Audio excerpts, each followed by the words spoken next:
proud president of the Direct Marketing Club of New York. We are your hosts for the evening, along with the Data Innovators Group, who every year we do this dinner annually. And this year we are celebrating Mr. Joe Zawadzki, CEO of MediaMath.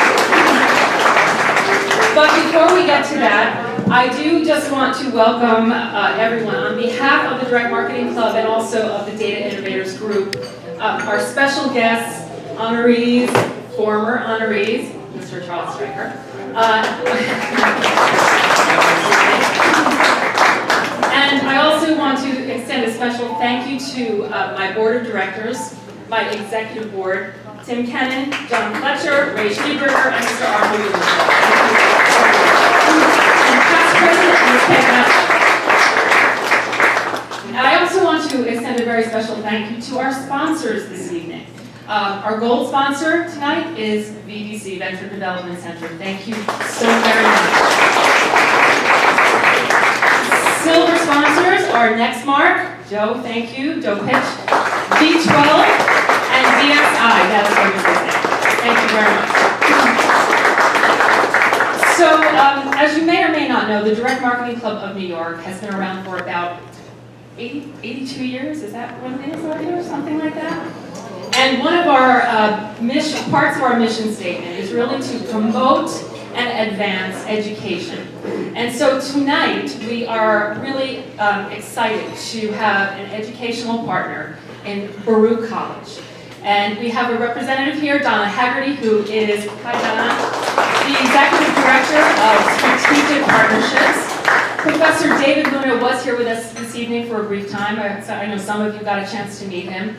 And Baruch is actually embarking on a wonderful new, just a new adventure where they are going to be really focusing on MarTech. So it really works right in line with what MediaMath is doing and really evolving the way our industry is. So we're really excited to have Baruch as part of our partnership tonight. Thank you, Donna.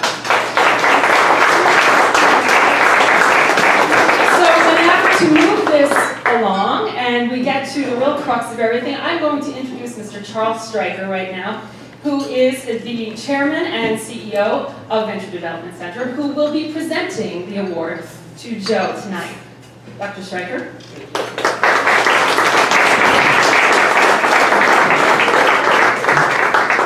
Thanks very much, Paulette.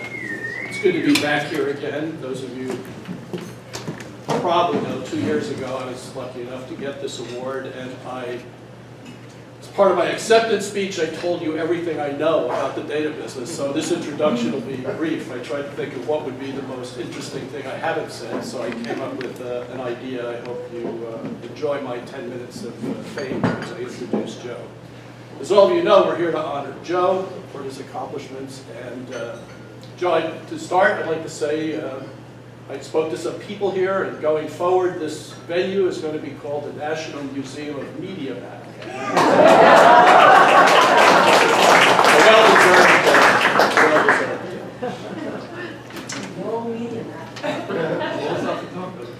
Well, it actually sounds a lot better. By the way, I'm kidding. Just in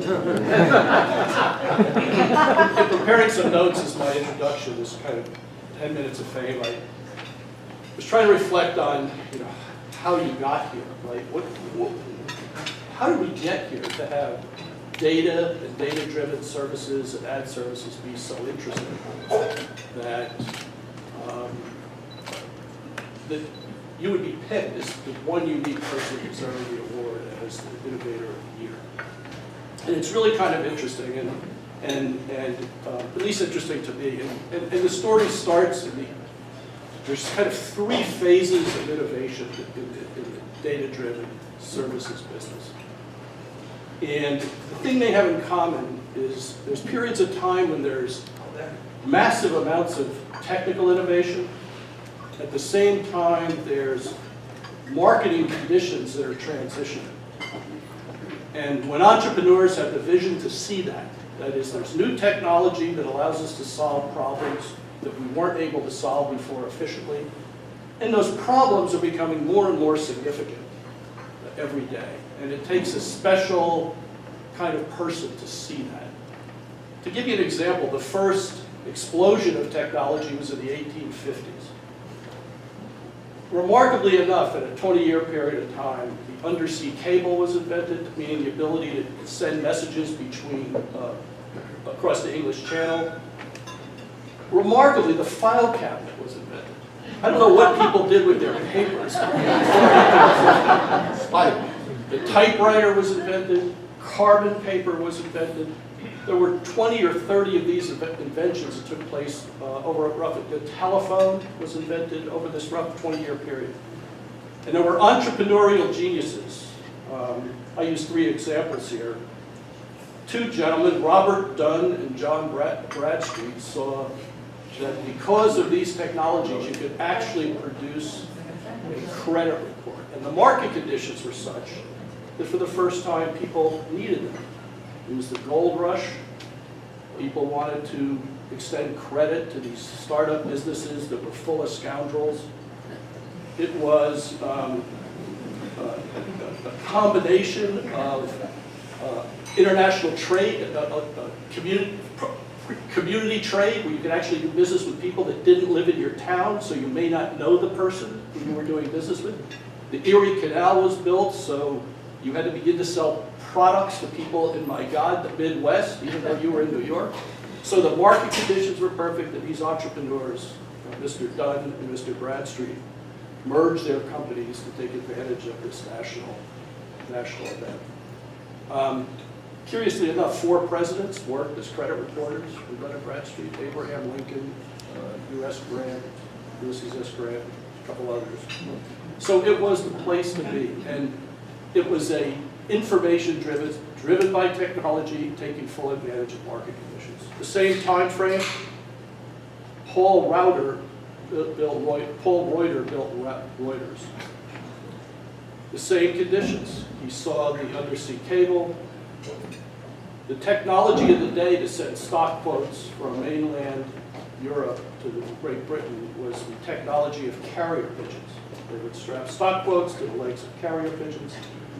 And Paul Reuter saw the opportunity to use this newfangled undersea cable, as well as these other technologies, to advance the ability to close stock quotes daily rather than weekly.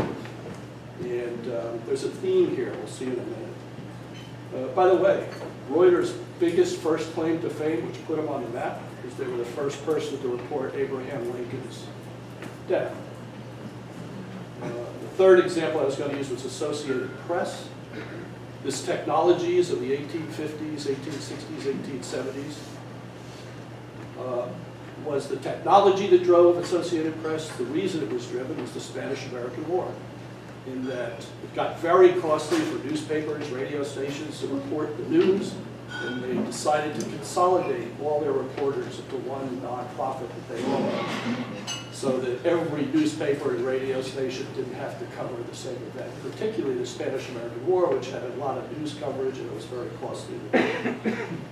But by the way, they also got a claim to fame because they were the only press agency when Abraham Lincoln gave the Gettysburg Address. So the punchline of this suggestion is I suggest we honor Abraham Lincoln tonight too, since he's been involved. The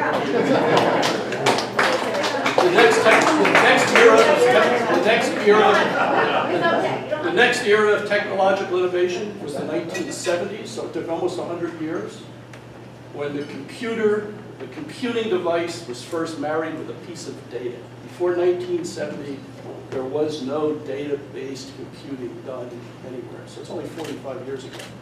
And that spawned entrepreneurs to invent a host of companies: Axiom, Infogroup, Epsilon. 100 of these companies were formed within the same 2-year period because entrepreneurs saw that this computing device with data could do a good job. And we get to Joe's era. 1993 is the next era of innovation. So we went for almost 100 years to have this period of innovation, and then it only took another 25 years before we had the next one. And that was driven by 1993, the the first browser was shipped by Mosaic. So it was the birth of the internet. And there are thousands of entrepreneurs who saw an opportunity to take advantage of that new technology in an era of enormous changes in commerce and society. Joe was one of the best. When you know his history, which I'll go over as part of my introduction, you'll see he's one of the first to see these opportunities when others didn't.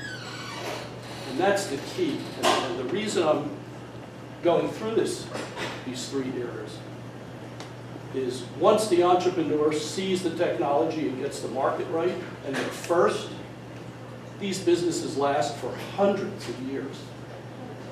Being first, these are natural monopolies. There's no other technology in the world that lasts forever just by being the entrepreneur who's first.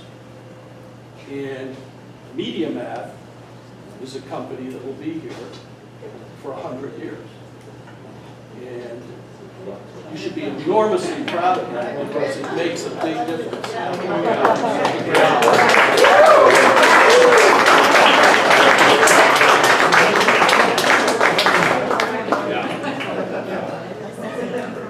So to get on with the introduction, so I first met Joe when he was the president. I first met Joe when he was the president of X+1, which some of you I'm sure remember. And we were talking about doing business together, but unfortunately he sold the business for a lot of money just at the time we were ready to do something, so that didn't work out like I had hoped, but worked out enormously well for him, so congratulations for that. Before that, he was one of the founding entrepreneurs with Right Media, worked on the incubation team to start that concept that became kind of the basis of how advertising is served digitally.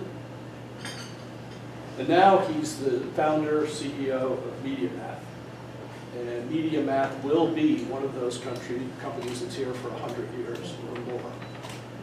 It's a leader, not only because it has great technology, but it's a leader because Joe had the vision to see what the world would be in the future when no one else did when it comes to digital advertising and ad networks in general. He's also on the board of the DMA. He's an investor in some 40-odd companies in the data-driven ad tech space. And when I was asking Joe earlier to confirm his credentials, his wife was quick to add that he's also a great husband. So there you go. So without any further delay, I'd like to introduce you all to Joe Zawadzki, CEO of Innovator.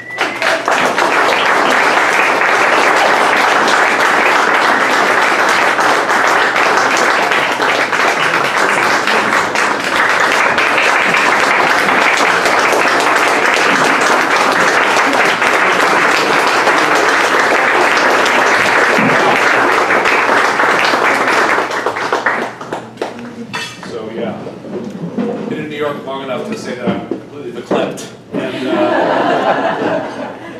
And Charlie, that was ridiculous, and I'm so glad I brought my wife. This is a great idea. I'm going to put this somewhere, and I don't want to put it on the ground. Oh, here, let me give it to your wife. Give it to your wife.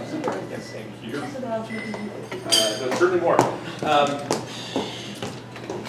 Okay, so it was in fact a 10-hour board meeting for the DMA yesterday, and both Joanne and Bruce at various moments told me to shut up, so I put notes on the page instead, and if you'll allow me. So honestly, thank you for this honor. It is really outrageous. I think being awarded the Data Innovator of the Year is sort of like the Actors Award, and it's an arcane art that we're in, and it's backed by quantitative science. And it's the people who kind of award it that make it special. It's the fact that you guys are deep practitioners, and it is a true honor. So thank you. I will say, as it's increasingly becoming the case in my life, I just get to come up here and accept awards on behalf of the people on the team that are making this stuff happen. And I'm very keen to share this with them, and I'm very keen to introduce them to you. So again, I'm terribly excited. Who here would characterize themselves as an accidental marketer? Hands in the air. Yep. So I am too. I'm not just an accidental marketer, but a data innovator, not by design, but by necessity. Basically, I really, really, really hate the Wanamaker quote. It's sort of been unable to rest until it's no longer the tagline for our profession, and my long-suffering wife appreciates that as well, I'm sure. That somehow I've made it a calling to banish Wanamaker's ghost, and sort of exercising Wanamaker has sort of defined certainly MediaMath's product and data strategy. It's a bunch of things. We just wouldn't hear the words, right? You'd say, marketers have to buy a bushel of chaff in order to find the grains of their best customers and best prospects. And Charlie, to your point, it was just like, well, I guess you have to, create an exchange in order to be able to sort through that, and then build a DSP in order to interoperate across all of them. But ultimately, have to do a bunch of work to create this sort of one-to-one addressable digital media supply chain. You can't make this change happen fast enough. And so we said, okay, great, we have to make our software licensable and give it to advertisers and agencies and partners in order to help enable that to happen. We got stuck on data for a long time. And the idea of data everywhere, not a thought to think. And we had some conversations earlier just about the fact that the digital community, standing on the shoulders of giants, thinking that they made it all up. It really, just amazing. And so, our first move was to aggregate third-party data. I kind of knew the audience, so I knew you guys would let me go deep, because I'm a total dork. So thank you. So remove any friction, right? Basically say, okay, can you get any data to run on any media source, any touch point, thing one. And it was efficient, but it really wasn't effective. And it just didn't work for a lot of our clients. And clients were stuck with the cost of test and learn, anything. Sort of competitively bid marketplaces for scarce data and scarce addressable audiences against which to execute it, where like any of the obvious strategies came out, and it was just like all the juice got squeezed out of that, that scarcity on both sides of the equation, and counterintuitive insights were too hard for people to invest in, and kind of learn one's way to. And then we were MediaMath, and we said, well, we could do some cool stuff here. We could bring algorithmic decisioning to bear, right? And we could score data, both for targeting and suppression. We could make it easier. We could make it more effective. But then we realized that the data sets with the most power, right, your social graph, your search intent, and most importantly of all transactional data, that stuff was locked up and it was behind firewalls, and it wasn't disaggregated from media. Data sets weren't portable, you couldn't combine them together. So we looked around and we bought a division from Akamai 3 years ago, and I think co-op folks in this room will appreciate the prize was this like US only, e-commerce only, retail only data co-op. And then we had to buy a data modeling company called Metrics, because what we bought wasn't going to scale globally to new verticals. And we had to bring in a whole bunch of people that came in with expertise from Criteo and Yahoo and Oracle and Datalogics. We had to buy an extensible cross-device identity platform from this random French company outside of Paris. And put another way, we are not innovators. We are just stubborn AF. And for people with kids, you'll look it up in Urban Dictionary. So look, where do we think it's going? I am past, at least, I'm past being prescriptive with actual next steps inside of MediaMath, and I certainly wouldn't presume in this audience to preach to people who have learned and cast away things that we are learning for the first time. So. I will share with you a couple of core principles that we're operating by. I'm going to ask you if they make sense. I'm going to ask you if you believe in them. So to start, the ruthless focus on outcomes first. The idea that if you can generate better returns with data analytics, if you can make brands and consumers happier, you have surplus that you can share. And that sharing is caring, right? This idea of finding win-wins. That you have to create these long-term partnerships to create like real great sustainable value over time and create sort of long-term outcomes that in turn you can share. It's what we learned in kindergarten, right? And so I like to call Canadian capitalism. True. Okay, so wouldn't it be great? I said this to Joanna, I was like, do like a hostile takeover of Canada, reverse merge the government. I think it would be like a bold move. All right, so how does this apply to the data ecosystem? So in both my roles at the Data and Marketing Association and the DMA, IB's New Data Center of Excellence, I'm preaching three things. Think global, not local. Put the consumer first, not second. And think long-term, not short-term. And if you put all these ideas together, it basically devolves into be joiners. Enlightened self-interest, long-term greedy, better to give than to receive. They're all ways to encode this idea that value is created through collaboration. And data is the most ineffable of commodities, right? It's the most powerful of assets, and it's a thing that defines the need more than anything else. I want to thank you all for this great honor. It is not that this bear dances well, it's that this bear dances at all. And it is so incredibly gracious of you to not just accommodate, but to award. And I want to thank you and I want to help, so thanks.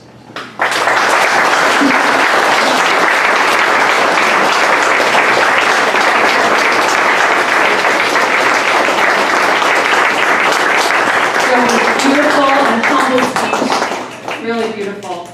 I want to thank you all from the bottom of my heart for coming tonight. This is such a great showing, and we want to thank MoMAP, which is an awesome venue tonight, right? Really cool, right? So keep supporting Direct Marketing Club of New York, get your memberships in, and have a wonderful evening. Thank you.